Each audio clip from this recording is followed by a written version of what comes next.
Πάμε, ξεκινά. Καλησπέρα σας, κυρίες και κύριοι, χαίρετε.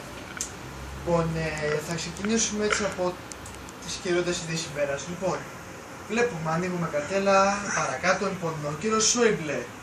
Αυτό έτσι που θέλει να πει είναι ότι η Μέρκελ είναι χασομάρες, αλλά αυτός λέει το δίκαιο τώρα, δεν ξέρουμε τι ακριβώς, αλλά θα το διαλευκάνουμε στην πορεία. Χαχαχα, πάμε παρακάτω. Λοιπόν, να καλησπέρισω τον Νίκο Φιλιππίδη, την Έννα Τρενταφύλου και τον Άρη Πορτοσάλτε. Καλησπέρα σε όλους. Λοιπόν, αυτό που πάει από Πορτοσάλτε, αυτά είναι η λεγόμενη κατά Πορτοσάλτε εντολή. Πάμε παρακάτω. Λοιπόν, τώρα, ακούστε κάτι λίγο περίεργο. Της μέση ρήμας επιθόμενη. Ακούστε λίγο. Λοιπόν, ο Νίκος ο Φιλιππίδης μου λέει ότι ο Σόιμπλε αμφισβήτησε τον Αλέξη Τσίπρα και την λογομάχηση. Τώρα να δούμε τι είναι τώρα αυτό σημαντικό. Το είναι τάλιο. Θα δούμε στην πορεία όμως. Μην αγώνεσαι, θα διευκρινιστεί το ζήτημα. Ακούστε λίγο να δείτε κάτι. Λοιπόν, αυτός ο δημοσιογράφος είναι από τους top κορυφαίους and είναι από τους κορυφαίους. Χαχαχα, πάμε παρακάτω. Σωστό αυτό που είπατε, έχετε δίκιο.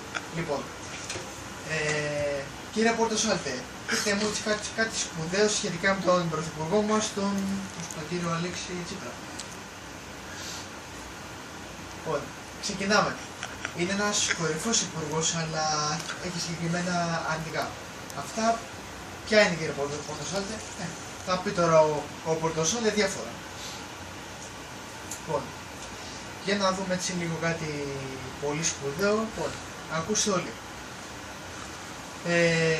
Λοιπόν, Χριστίνα Σούζη, έχουμε ειδήσεις του Κύπρου. Ξεκινάμε. Του Κύπρου τι είναι ρε μαλάκα? Του καιρού ρε. Μπογδάνος είμαι εγώ. Ναι. Ξεκινάμε. Αυτά είναι. Λοιπόν, άκουσατε λοιπόν τη Χριστίνα Σούζη, τη αθλητική της ειδήσεις του καιρού. Χαχαχα, ήταν πολύ ωραίες, να είστε καλά. Λοιπόν, διάλειμμα, επιστρέφουμε. Παμ.